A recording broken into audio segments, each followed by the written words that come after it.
Good morning, ladies and gentlemen, and welcome to Prince of Peace PE Online.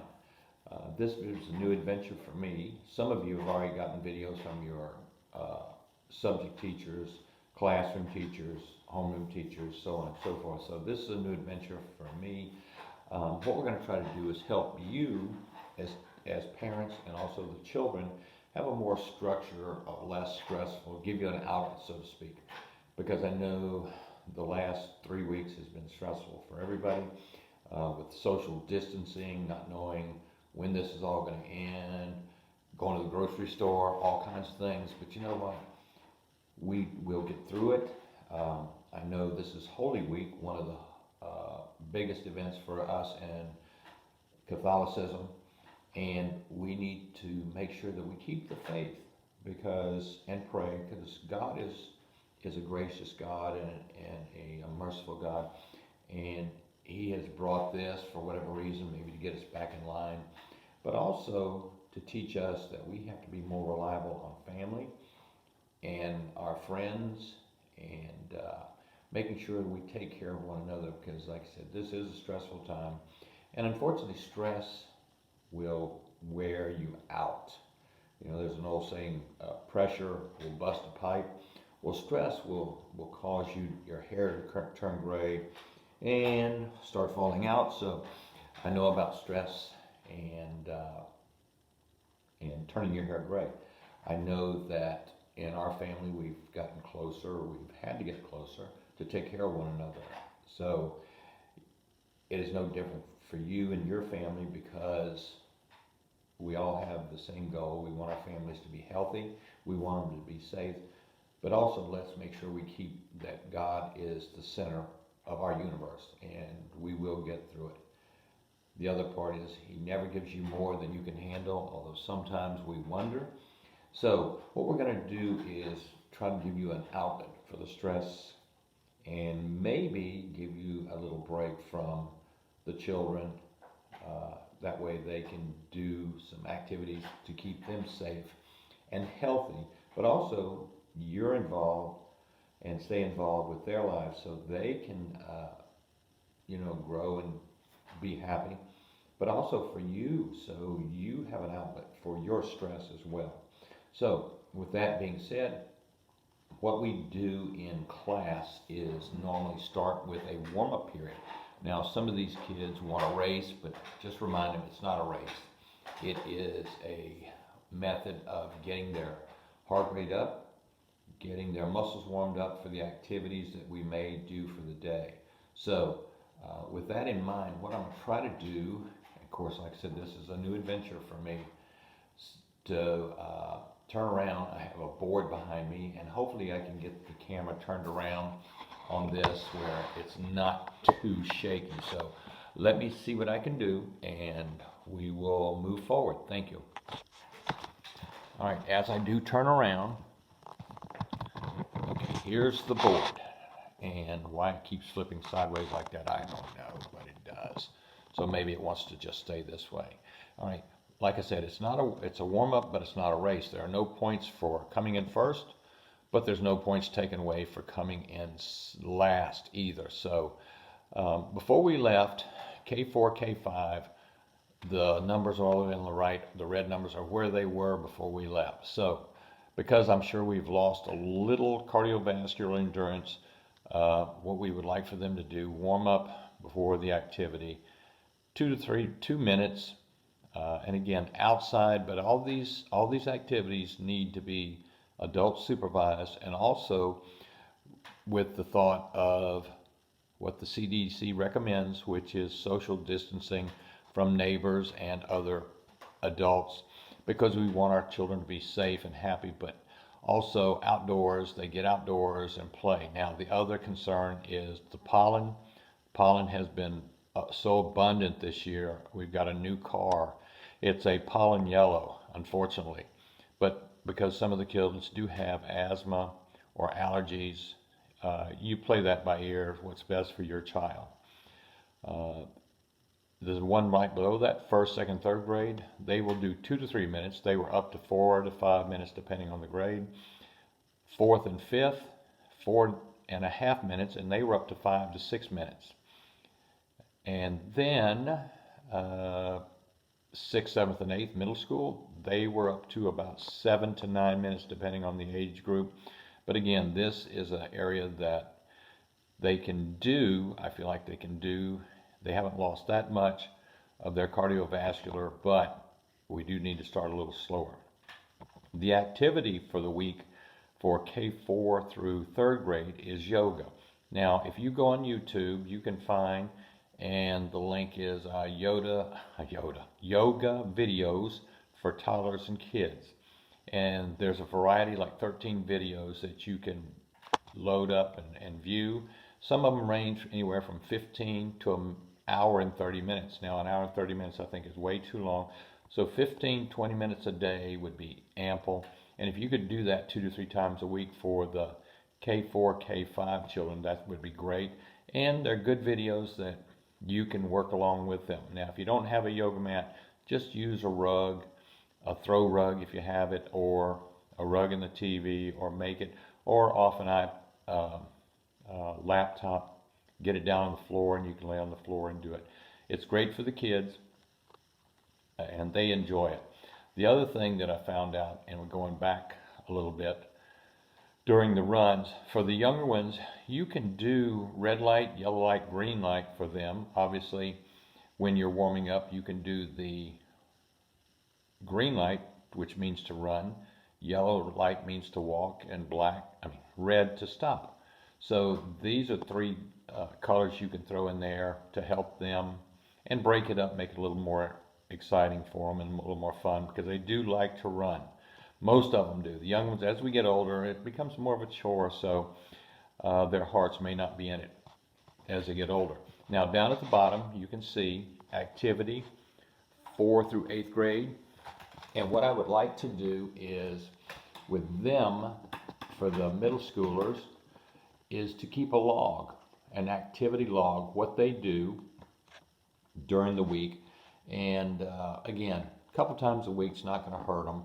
3 times a week would be awesome. But again, all of these activities need to be supervised, adult supervised. I know they have some very responsible children, but if they're outside, they need to be supervised, because 1, from a safety standpoint, 2, no issues with neighbors, social distancing. And again, there's that term again, social distancing, and unfortunately that is the environment we're in today.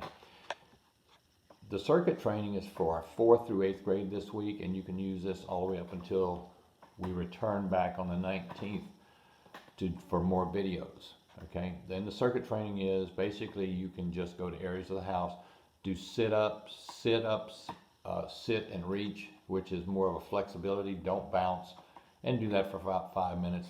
Do a sit-up, and it's really not a sit-up because research has shown that that can cause issues in the lower back. So we want to do a crunch, which is about a quarter way sit-up, and do about 10 of those. Push-ups, do 10. Girls can do the modified where their knees are on the ground. The biggest thing here is making sure that the children keep their back straight when they do this, and body off the ground.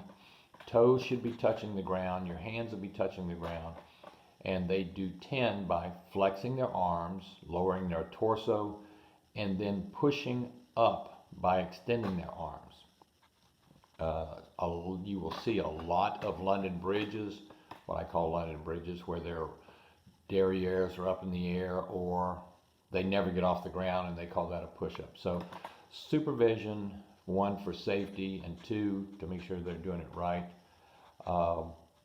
Crab kick, 10 of those per leg, and I will show you on the disc that I have what these activities look like. The next one is the bicycle, which is upside down bicycle ride, and that goes a minute. We have the jumping jacks, which are 20 of those. However, that is the old side straddle hop. And then the toe touches from standing up. And what we try to do is touch your toes, touch the ground. If you can put your palms on the ground, that's even better. And what this is for flexibility in the lower back and back. But don't bounce, because you can injure your back and also the hamstrings. So these are some of the activities. What I'll do is try to spin this back around, and what we can do is show you the discs to complete the circuit training for the middle school. All right, thank you.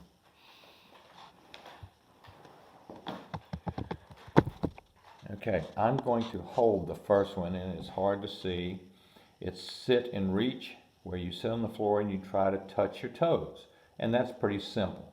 Okay, the next one, sit-ups, and again, the sit-ups is nothing more than, let me get that, see if I can get that in view, is a sit-up, and that's all you do. The next one, again, push-up. Notice the straightness in the back, how the back is straight, and you flex your arms, lower yourself, and back up. The difference between this one and the girls will actually put their knees on the ground, so the toes, knees, and hands are the only thing touching. They still flex their arms, lower, and then push themselves up.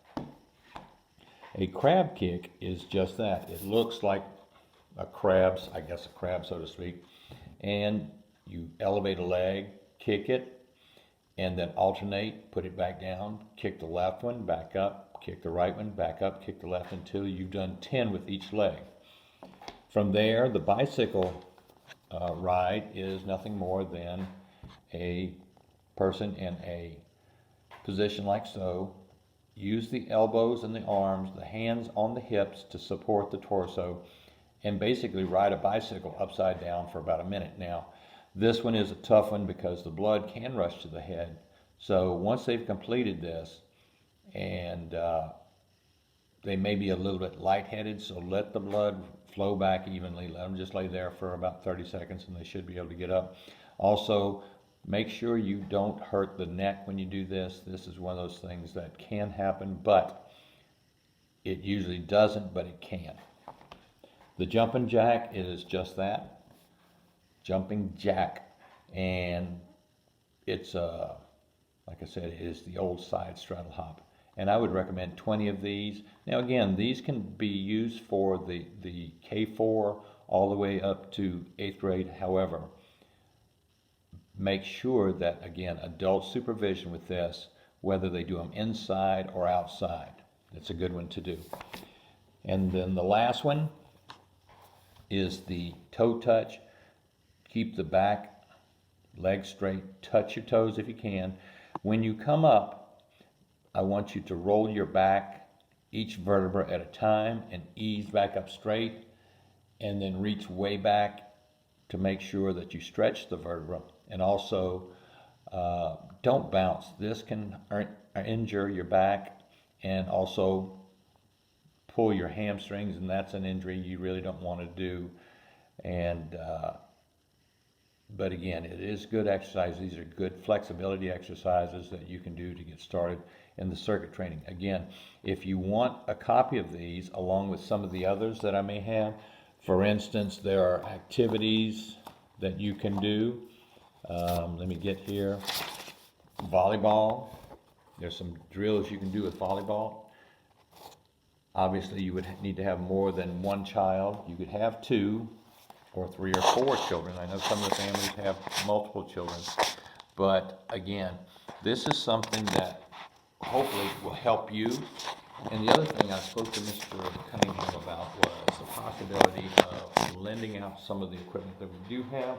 I know we have some badminton rack sets that if you want to borrow, basketballs, kickballs, anything that we have that is within the realm of what we've talked about today, you're more than welcome to use. However, we will need you to sign that out. It will be, I will wipe it down, sanitize it as best we can, and then you can come and get it, sign out for it.